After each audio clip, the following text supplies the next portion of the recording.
के गीत गाए जा, ये जिंदगी है कौम की तो कौम पे लुटाए जा, कदम कदम लड़ाए के गीत गाए जा, ये जिंदगी हजारों आजाद हिंद सेना के सैनिकों ने, हजारों आजाद हिंद सेना के बहादुरों ने वतन पे भारत मां को जंजीरों से मुक्त कराने के लिए, भारत को अंग्रेजों से आजाद कराने के लिए अपनी जान दे दी।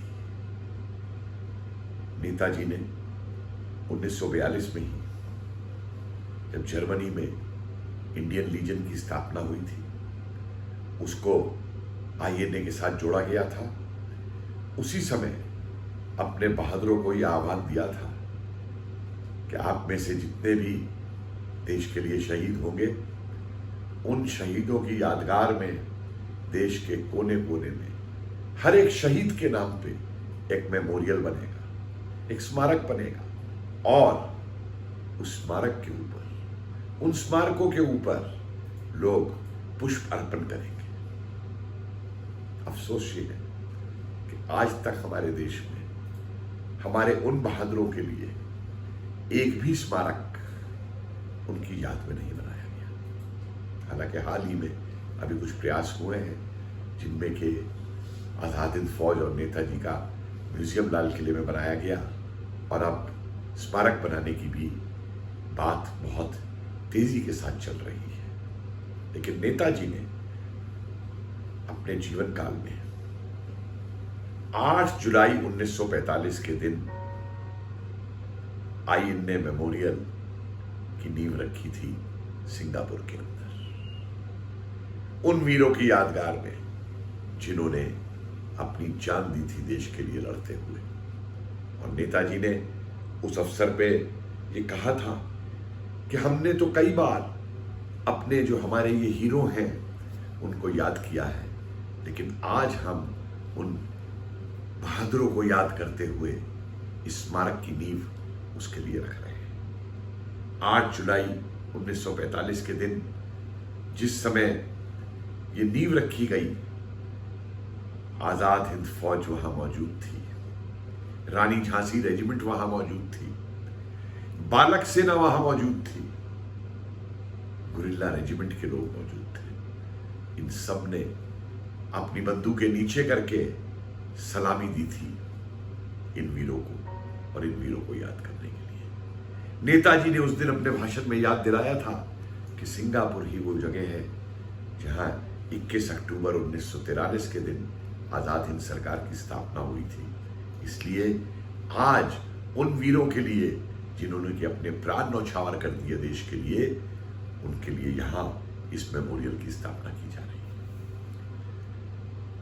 मेमोरियल की स्थापना करने के उपरांत नेताजी और स्थानों पर चले गए थे, और उसके बाद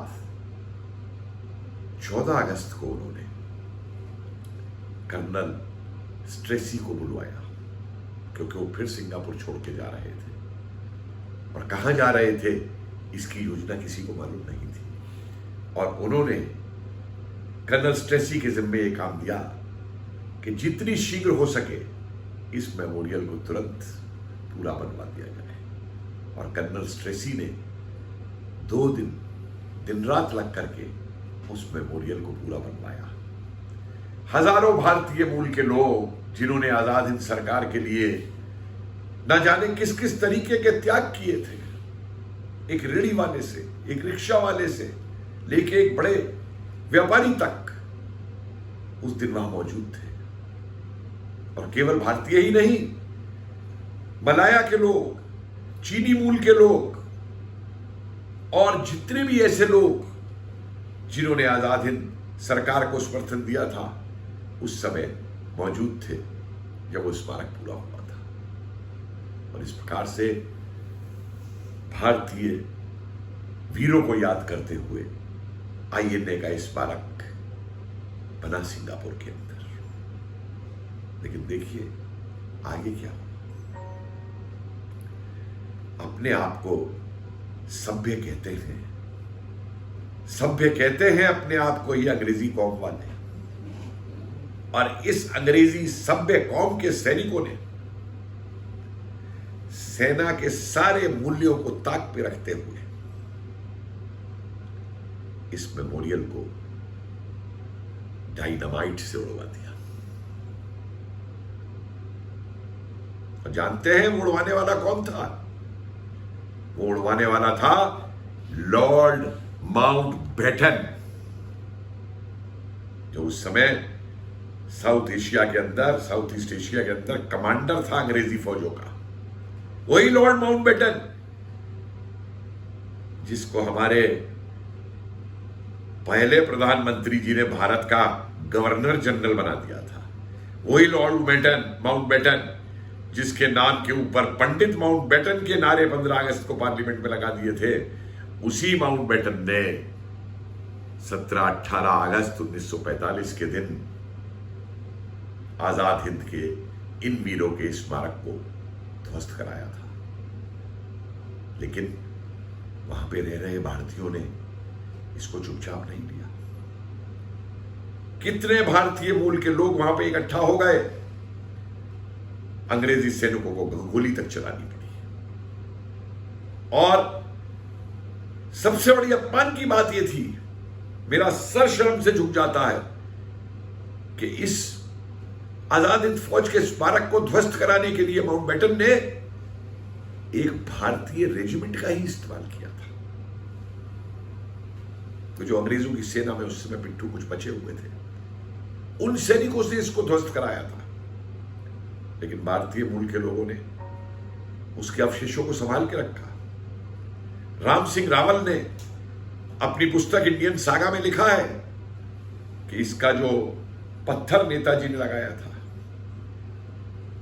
उस पत्थर को जवाहरलाल नेहरू को 46 में दे दिया गया था जब नेहरू सिंगापुर गए थे। लेकिन वो पत्थर कहां गायब हो गया, आज ये किसी को नहीं मालूम। ठीक उसी तरीके से जिस तरीके से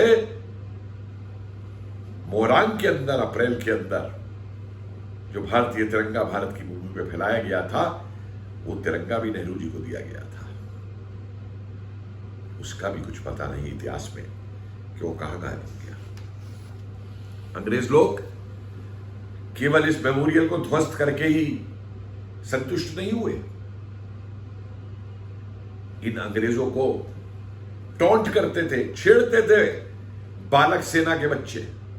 जय हिंद, जिधर से भी अंग्रेजी सेना गुजरती थी सिंगापुर में, भारतीय मूल के लोग, ये छोटे छोटे बच्चे 11 साल की उम्र के, 8 साल की उम्र के, 12 साल की उम्र के जय हिंद कहते थे। और अंग्रेजों ने घोषणा करवा दी कि जय हिंद का नारा जो है वो अमान्य है, वो नहीं लगाया जाएगा। जो भी जय हिंद का नारा लगाएगा उसको सजाएं दी जाएगी। लेकिन अंग्रेजों की इस घोषणा का भी कोई प्रभाव भारतीय मूल के लोगों पर वहां पे नहीं पड़ा। उन प्रवासी भारतीयों ने जय हिंद के नारे को ऊपर रखा। और यही नहीं, इस जय हिंद के नारे को कई अंग्रेजा की सेना में जो भारतीय मौजूद थे वो भी भारत लेकर के आए। भारत आने के बाद में कई भारतीय जो अंग्रेजी सेना में थे, उन्होंने अपने अंग्रेजी अफसरों को जय हिंद कहना शुरू कर दिया था। उनके कोर्ट मार्शल किए गए, उनको बर्खास्त किया गया। और यहां तक कि जिस जहाज के ऊपर आजाद हिंद के सैनिकों को बंदी बना करके सिंगापुर से लाया गया था, उसके ऊपर आने वाले अंग्रेजी नौसेना के अंदर जो भारतीय थे, उन्होंने यह आश्वासन दिया था आजाद हिंद सेना के सैनिकों को कि आपने जो करना था वो कर लिया, अब हमारी बारी है, अब हम करेंगे जो हमें करना है। और उसी का नतीजा था कि नौसैनिक क्रांति हुई भारत के अंदर। लगभग 80 जहाजों ने एक साथ जो है अंग्रेजों के खिलाफ विद्रोह किया था। ये था प्रभाव आईएनए के मेमोरियल का, ये था प्रभाव आईएनए वालों को याद करने का।